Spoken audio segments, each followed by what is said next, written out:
You're listening to Puma Podcast. Magandang araw, ito po si J. Mark Tordesillas, pumapodcast para sa Teka Teka, and today we're joined by two journalists who never stop fighting the good fight.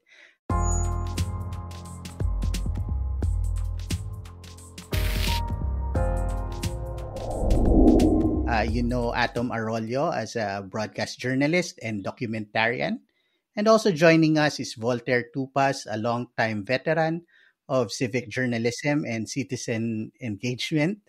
They are two of the founders of Fight, a new media startup dedicated to engaging audiences for the biggest issues of the day. Atom, Volt, welcome to Puma Podcast. Hello, Jay. Thanks for having Hi, us. hi, J. Mark. Siguro simulan natin, Atom. Most people know you as a journalist who's covered all the big stories. Why found an independent media outlet?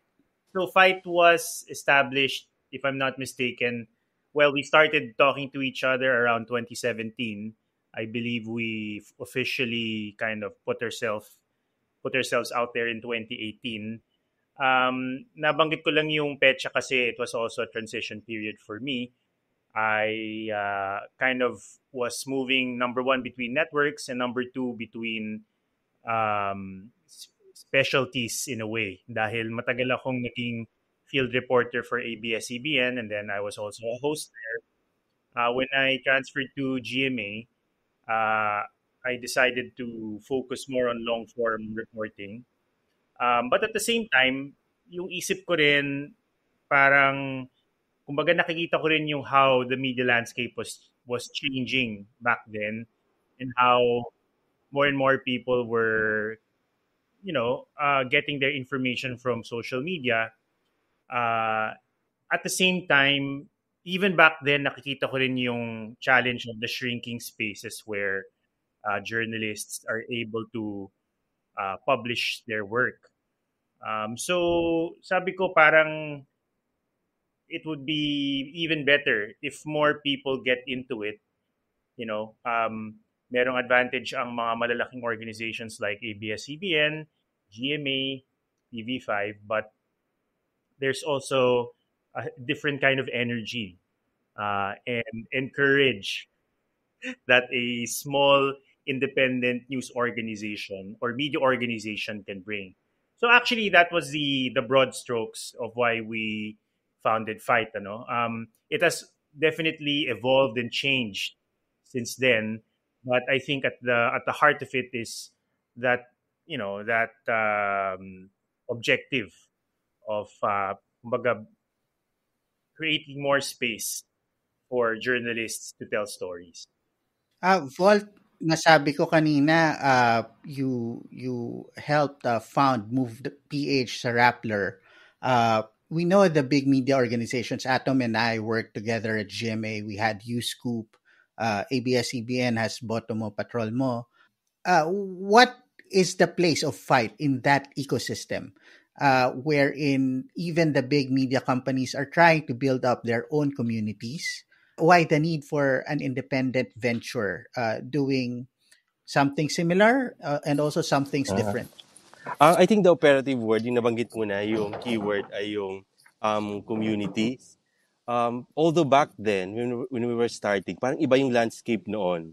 Although nararamdaman na namin yung pag-erode ng influence ng mainstream media, nakita na rin namin yung value, yung importance ng communities. Kasi ngayon, hindi nilang journalists yung may monopoly nga ng pag-create ng content hanggang sa distribution ng content. Ngayon, kahit yung community mo, involved na rin. So in a sense, it was empowering. Pero marami na rin nagbago over time. Since then, naging toxic na rin yung environment, ang dami ng players. So it has become an arena of parang competition among various content creators, including journalists. Pero nanatili yung pag-grow ng maraming communities. With or without journalists, may space for communities. So nakita namin na hindi na magbabago yung ganitong trajectory. Communities will grow, they will self-organize, so you better take up space. And make a mark sa ganong espasyo. So, in our case, increasingly, malaki yung na gagampan naming role sa space ng communities that are tackling climate change, the environment, disasters. At part na rin yan dahil yung exposure namin ay sa disaster coverage, environmental issues, climate change. So, mas may familiarity kami sa space na yun. So, increasingly yun yung aming community na hinarness over time. Atom, you became, well, you were famous already, but you sort of gained notoriety for your climate coverage at the time, right? And you were doing it as a member of mainstream media.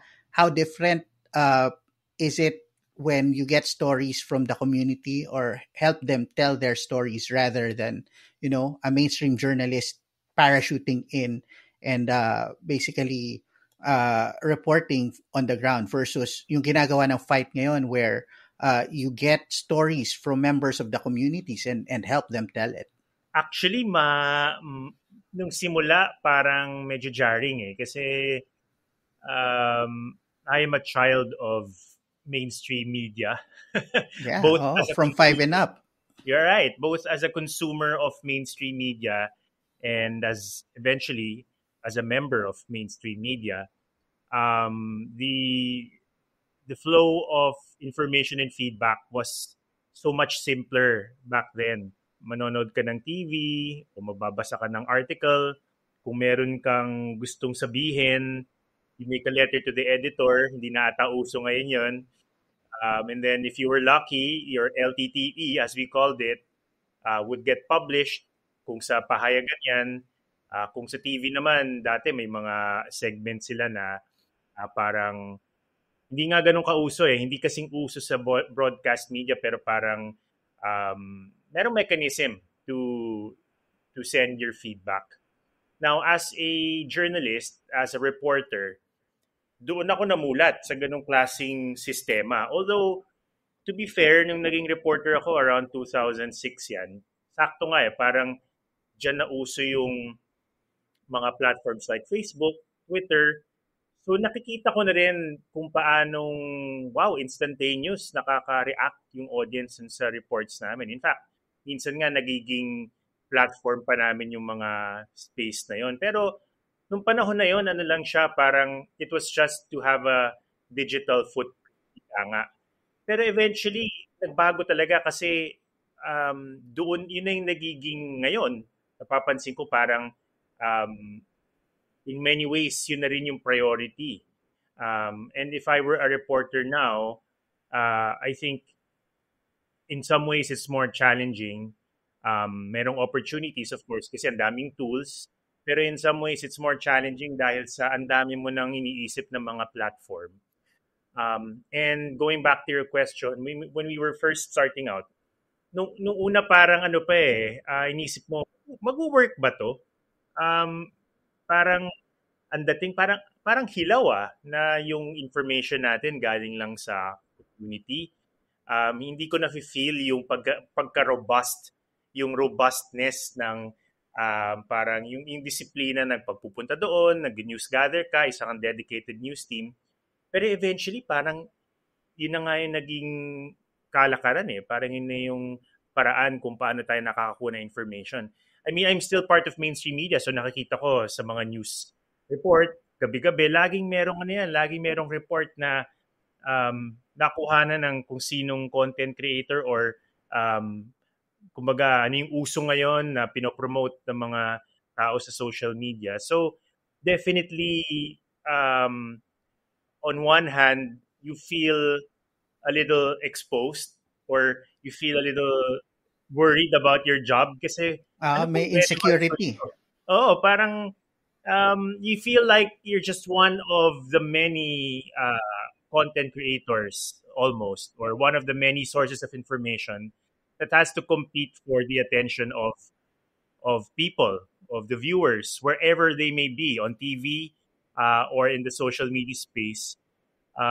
So nakakakaba. Pero at the same time, you remind yourself that it has always been this way.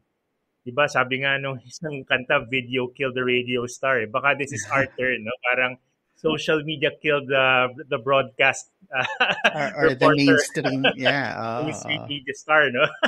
Tinawag ko pa sarili kong star. But, I mean, it's the way it goes. And ito yung nauuso ngayon.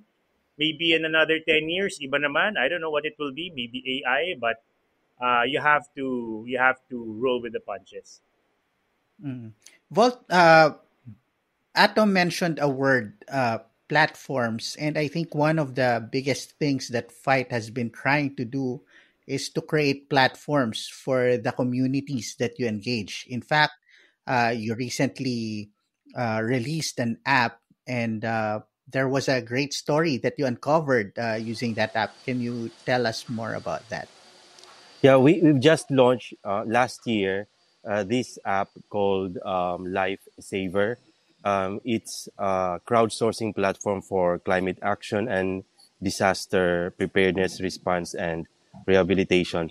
So, what we do is to encourage individuals and communities to report incidents, hazards, flooding, landslides, and other hazards on the platform so that agencies, responders can act on these reports.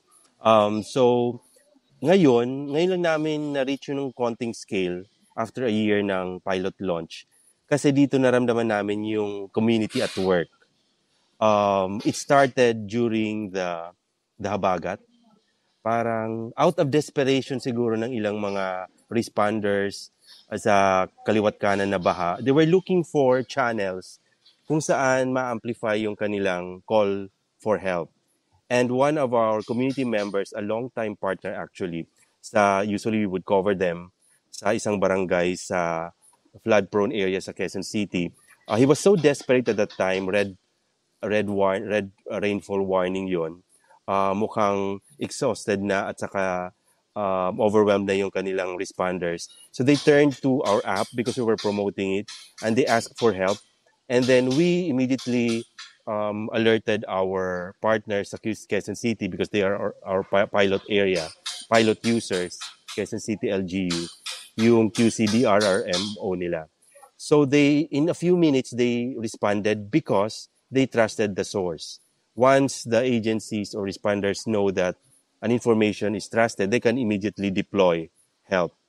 Ang added value doon, kasi hindi lang siya simpleng report the person himself who used the platform was also reporting using his Facebook Live. So both the actionable report and the situation on the ground was being documented. So what we did as journalists was to collaborate with him. He did the content creation, we added value, and when we acted on his report. So parang nag-create ka ng ganong collaborative space both for journalists and community members near real time. You were actually doing the story near real time and then just publish it after, polish it. Okay. It's very interesting, no, yung use case na yon. Some traditionalists would ask, like, is that news? Is that journalism? And I've been thinking about that question for a long time, especially with everything I've done on digital. I've settled on the answer na, does it matter? Right? And I wonder what you guys think about, what we do. How much does journalism figure into that process? Siguro this is also for journalists and journalism students who are studying it in school. What value does journalism add into that process for something that traditionalists wouldn't necessarily call the news or journalism per se? Yeah. We've been covering disasters. Si Atom covered Hayan. Ako rin nag-cover ng Hayan after. Napansin ko na because we're also doing data gathering sa ground, konti lang yung information na nagagamit ng isang journalist when you cover, when you do your video package, when you report live, or when you write stories. Yung karamihan na information mo na life-saving, nasasayang, hindi naman ginagamit yan sa sa newsroom. nasasayangan ako doon kasi they come from communities and they are actionable information, especially if they are verified. So it has to be captured by some platform. And that platform that which we introduced, I think, did that. Journalism comes in as far as the verification component is involved. Kasi you do storytelling, you verify reports coming from the public, from the community, and you storify that. But you do not stop there. The story becomes an actionable information itself, which agencies need. So it helps them also act on important life-saving information during disasters. So hindi lang siya journalism, meron din siyang civic engagement. Your information becomes relevant sa community. At ganyan, at sa nakita naming behavior ng community, grabe yung sense of volunteerism ng tao during disasters. They volunteer information. They post on various platforms. Ang daming nasasayang kung hindi na nakaka-capture yan at nagagamit ng mga journalists at ng mga responders. I mean, ako naman on my end, pareho tayo in the sense na may tatanong mo nga, ano pa ba ang journalism? At in a sense, ano pa ba yung journalist, ano? Pero I'm with you doon sa aspeto ng does it matter? I mean, it matters in the sense that, I mean, as academics and as journalists, it's important to ask that question to be able to understand where we're going, what are the forces that shape how we communicate and how information is shared and consumed. But at the same time, the era of gatekeeping is over. We always had this impression that journalists were in control of the space maybe 10, 20 years ago.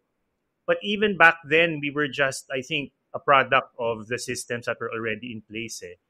Journalists did not control the information space, but the larger media conglomerates and the capitalist system that basically ran the operation, they controlled that space. Para to rail against that or to say that, parang it shouldn't be this way, parang parang that's howling into the wind, like parang the best that we can do is to characterize it so that we are aware of the risks, ano yung mga pwedeng mangyari sa ganitong klaseng environment, and find opportunities also kung paano natin pwedeng gamitin yung space na to para makamit pa rin yung ultimate objective. Ano ba yung ultimate objective? Makakuha ng impormasyon, mahanap ang katotohanan, at makatulong sa tao. So, yung pagtulong sa tao, magagawa mo yun by using their content and actually saving lives using the content that they produce. Then I'm all for that. Interesting, no? Most of our discussion so far has involved the input side, the news gathering part. But another great thing that Fight has been doing has been on the output side, experimenting with new storytelling formats on TikTok and Instagram, all kinds of social media. Again, things that pag pinakita natin sa mga teacher natin o sa mga dating editor natin, tatanong, news ba yan? Was that a concerted effort? I know Fight has done a great job working with younger people in the newsroom to help produce stories for platforms where younger people are in language that they're very familiar with. So how did that get started? And can you talk about why that is such a big effort for Fight? Alam mo, sa experience namin sa mga kabataan, lalo sa Gen Z, actually tamang sinabi ni Atom kanina, no? Yung doon sa process ng yung dominance ng media vis-a-vis yung sa role ng community. Nakita namin sa community na hindi nga yung identity na titingnan nila yung news content as news or journalistic. Ang ano sa kanila, yung may value sa kanila na information, na story. In general, it's a story. Ano may value sa kanila?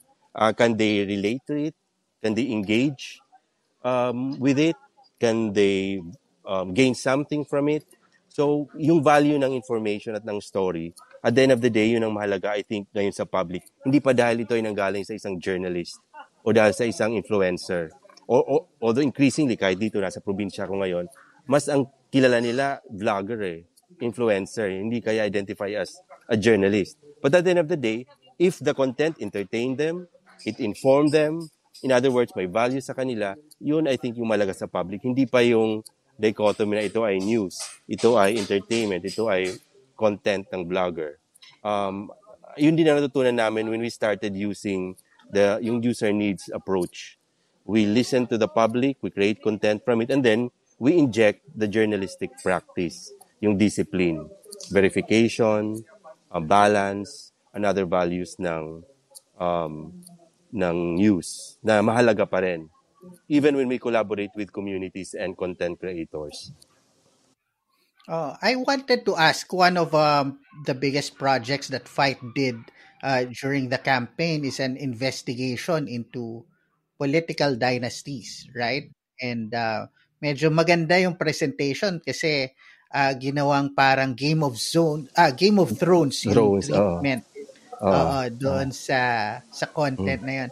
How did that come about? Like, was it an editorial impetus na was it a newsroom decision na importante ang political dynasties to our discourse, gawa natin? O baliktad ba, parang maganda ba yung magiging dating nito sa social media, so gawa natin? How did that process come about? Ano lang, experiment.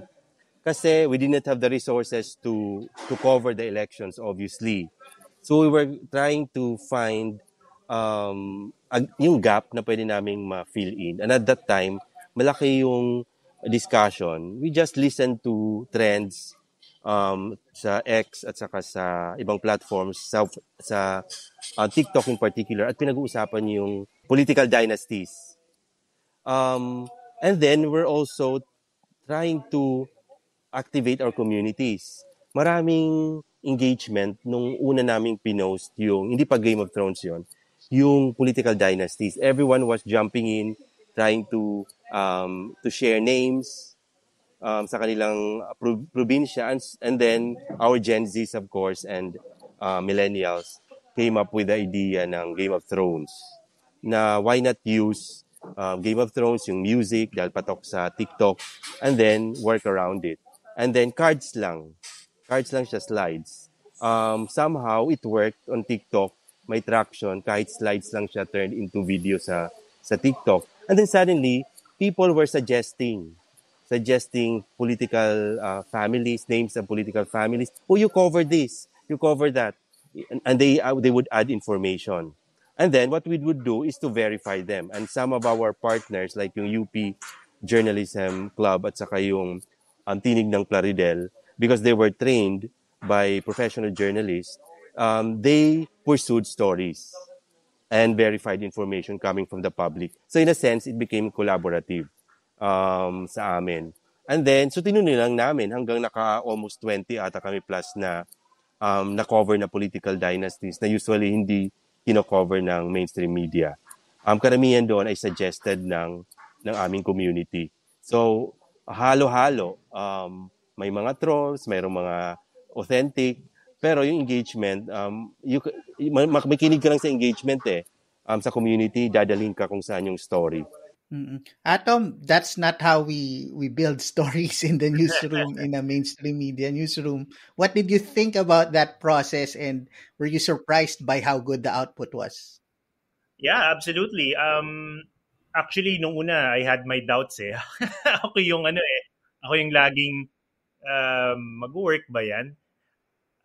Pero nung nakita ko yung output, tama si Volts, nakikita ko yung mga comments ng mga users, parang, gawin nyo si ganito, punta kayo sa ganitong lugar, yung ganitong pamilya, sila lang yan, etc., no?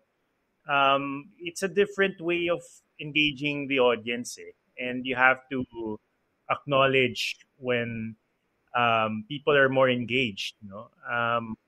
Hindi siya ganun before in the sense na parang mas mahina yung feedback mechanism eh.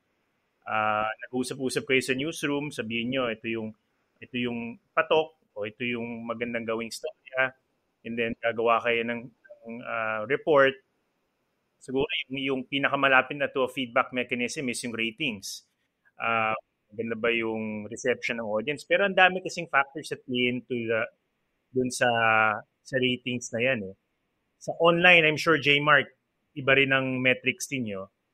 Pero tama si Volts eh. Ang bottom line naman yan, kailangan marunong ka rin mag-compete sa iba pang mga content creators. Hindi mo pwedeng sabihin na, uy, ito importante to, journalism to. So, dapat nakalaan yung attention mo sa ganitong klase mga storya.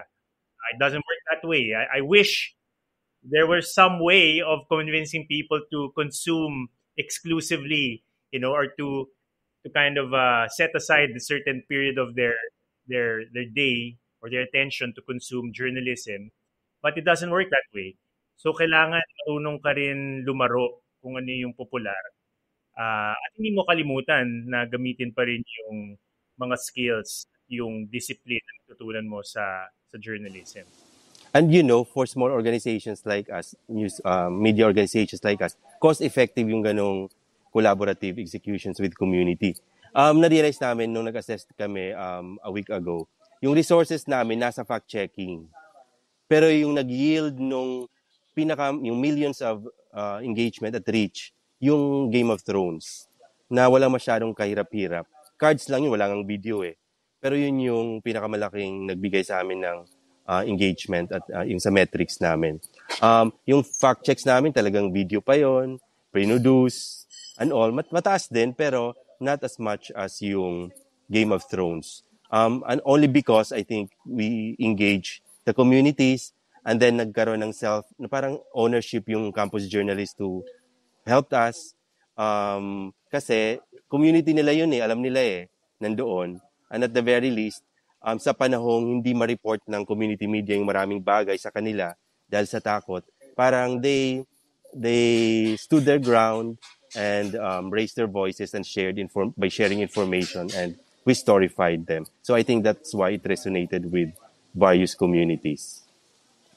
Yeah, what I'm hearing is kasi maraming usapan ngayon around media organizations around the world about trust in media, and the way Volt described the process of building up those stories, engaging the communities, hindi pa dun sa pag na-publish na, pero while the reporting is ongoing, parang may trust building exercise na nagaganap between the journalist and the content creator and the communities that they serve. They get the inputs. Is there a lesson there for small organizations or even big organizations about how to engage communities and build trust and restore those relationships with the communities? Because as Atom said, dati tayo eh, yabang natin eh. We know what's good for you and you'll consume what we produce. But now there needs to be a bit more humility and engagement toward the communities that we serve. Ako, I think the first lesson is parang nabanggit mo na, Jay, parang we need a little bit more humility, like,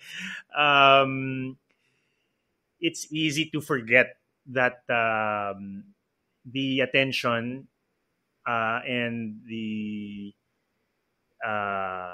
trust of the audience is not guaranteed. It's something that you have to work for. You have to gain their trust and their attention. Sometimes it's still difficult when you work with a big organization, as I do, to kind of recognize each individual, or not just individuals, but the communities that make up the patchwork of your audience.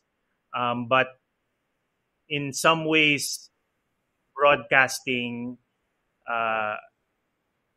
is very different from the way social media works, in that the social media, your content finds its audience.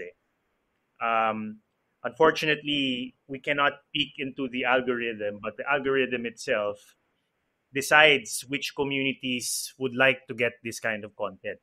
May konting feedback from the audience, pero for the most part, parang automated na yan.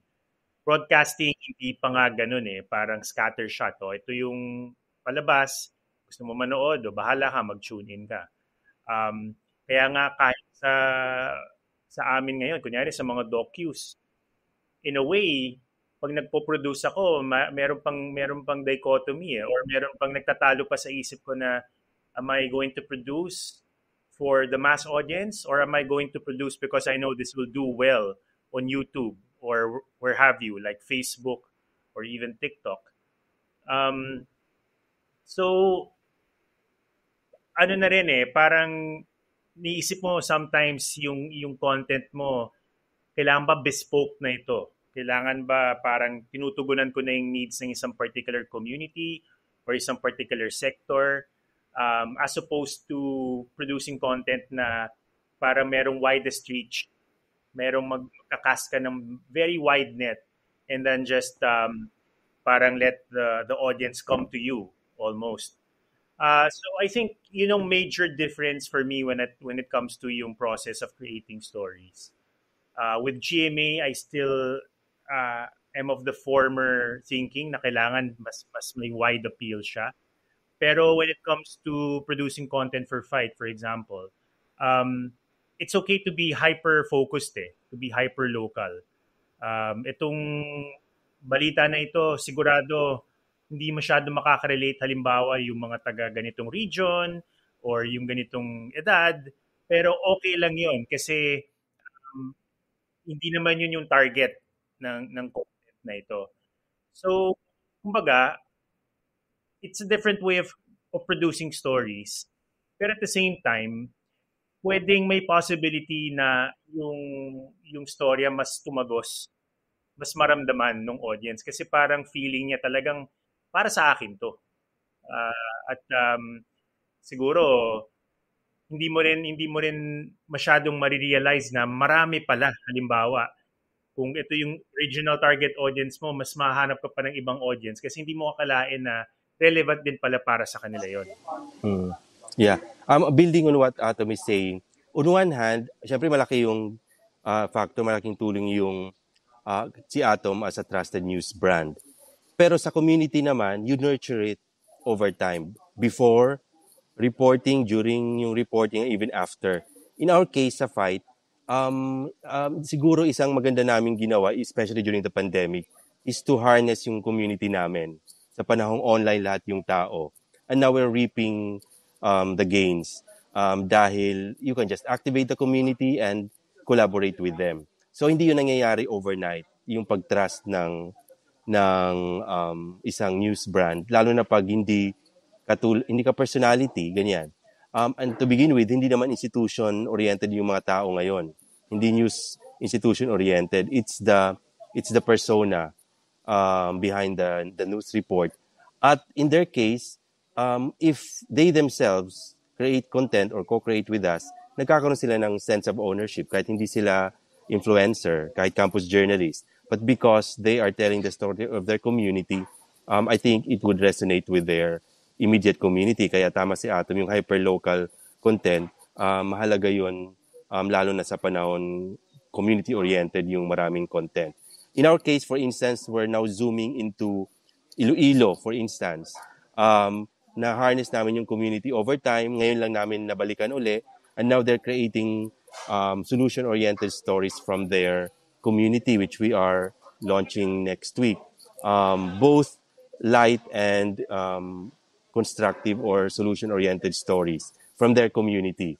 So, na-build yung ganong capacity over time. You engage them through events, and then we train them on how to create content, and then we help them create the content. So, co-creation down to the community level. So Fight has done a lot of great things, pero tatapatin ko kayo, you're terrible representatives of Fight kasi kayo na yung mga tito. Most of the people working on Fight stories and all the content we're talking about, they're very young. They're Gen Z. Yeah, We as of mentioned today. UP Journalism Club, Tinig Uh, ng Plaridel, 'di ba? And Gen even Zs. Gen Zs talaga, students and fresh graduates. Siguro to end this, can you tell us your experience working with younger people, and what is the reason to hope for the next generation? Can you tell us your experience working with the next generation? Alam mo, nung una, na-shook talaga ako kasi biglang may nag-submit ng content na tumatakbo siya at umaarte. Nagsiskit na pala. Siguro, what on earth is this? Ganyan. Sabi niya, sir, kailangan immerse ka sa para feel na feel mo. So, nakalusot naman kasi parang tinemper lang kasi OA yung iba. Pero, naging open na kami sa ganong format ng mga bata yung nagsiskit, yung umaarte, ganyan, and very conversational. So sa TikTok, usually ganun yung aming executions. Hinayaan namin sila creatively with editorial guidance kasi may mga excesses. Hindi actually namin inaasahan to kasi looking back, nalala mo yung 2015, Atom and I were covering yung COP21 sa Paris, yung climate agreement. Back then, kahit may mobile journalism na, minsan ako yung cameraman, minsan ako siyang cameraman ko. Nagmo-mobile na kami. Pero, iba na yung mundo ngayon kung the way they do it. Traditional pa rin yun eh. Naalala ko nga yun, totally opposite yung plinano namin noon. Kasi we were joking, Atom was joking kung meron siyang opportunity at that time na magkaroon ng advocacy related sa climate change. Sabi niya, gawa pa tayo ng organization. Sabi niya, we're bad managers. Parang ang hirap ata mag-create ng NGO or some news organization. Kaya passion project na lang. But ngayon, tingnan mo ang nangyari. Iba na yung mundo. It created a lot of opportunities at nagtayo na nga kami ng NGO called Fight. At we're happy na na ngayon, feeling ko fertile na yung ground for this format involving the younger generation. Kami na lang ay mga tito guiding them siguro. Ako, nakikita ko yung content na ginagawa ng Gen Z, kahit nga ng Gen Alpha. Talagang bilib na bilib ako eh. Nakakatawa nga kasi hindi ko akalain na aabot ako sa ganitong point eh. Na I am basically performing my historic duty na to be amazed and to be ready to be upended, yung what I knew from 10 years ago, iba na siya ngayon. I mean, to give a concrete example, dati pinagtatawanan ko yung mga matatanda kasi hindi marunong mag-shoot ng selfie video, hindi alam para gumawa ng PowerPoint, etc. Ngayon, nakikita ko yung pag nagpe-present yung mga mas bata, parang ang ganda ng presentation mo parang ano mo ginawa yan? Kasi ikaw na yung matanda. Correct. Dati isipin ko, shucks, para magawa ko yan, kailangan marunong ako mag-Photoshop, marunong ako mag-Illustrator, marunong ako mag-PageMaker. Yan yung mga lumang apps Ngayon, lahat nasa Canva na, halimbawa. Tapos hindi ko alam na gano'n na pala kadali yun. Kahit yung editing before, parang kung gusto mo mag-edit ng video, specialized work yun. Kailangan nga meron kang subscription, halimbawa sa Premiere or Final Cut. Ngayon, ang dami yung iba-iba yung mga apps, tapos built-in na yung mga transitions, yung mga effects. So, the tools and the skill set of the younger journalists are way more vast and advanced than what I ever knew as a young journalist way back when I was still learning the ropes. So, nakakabilib. At the same time, nakaka-challenge din. Kasi kung hindi ka talaga matututo, mapag-iiwanan ka eh. So, it's important to kind of be cognizant of what's happening and recognize what are the things that are good and what are the things that still need a little bit of polishing. Sabi nga ni Volts, minsan sa mata namin, para medyo OA na.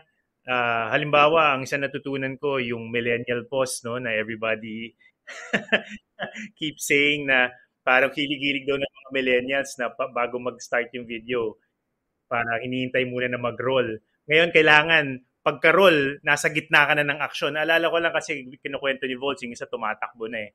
So parang yung mga bagay na gano'n na akalain mo before, no-no yung gano'n. Ngayon, yun na yung uso. Kahit nga yung vertical videos dati parang tatawanan ka kapag nag-shoot ka ng vertical. Kasi ibig sabihin nun parang medyo may pagka-country bumpkin ka nun, ano? Kasi, hindi naman gano'n ang format So parang pag may nagpapadala ng vertical, parang ano ba to? Para naman tong, walang kaalam-alam tungkol sa kung how broadcast media works or how media works. Ngayon, baliktad na. You look for people who shoot vertical video kasi pangit siya tignan kapag nanonood ka sa phone mo. So, parang things can happen in a snap. Yun ang biggest lesson ko na kumbaga, nothing is sacred ground. You have to be prepared for things to change very quickly. And parang kailangan strong yung core mo. Kailangan balikan mo yung dahilan kung bakit importante yung space na ito. Why do we keep engaged? Why do we chase the audiences? And why do you have to go back to the ethics of what we do?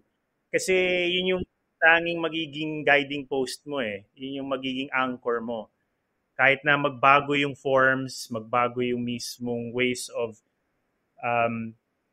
distributing our content and how the content is created to begin with, tingin ko yun yung mga bagay na hindi dapat nagbabago.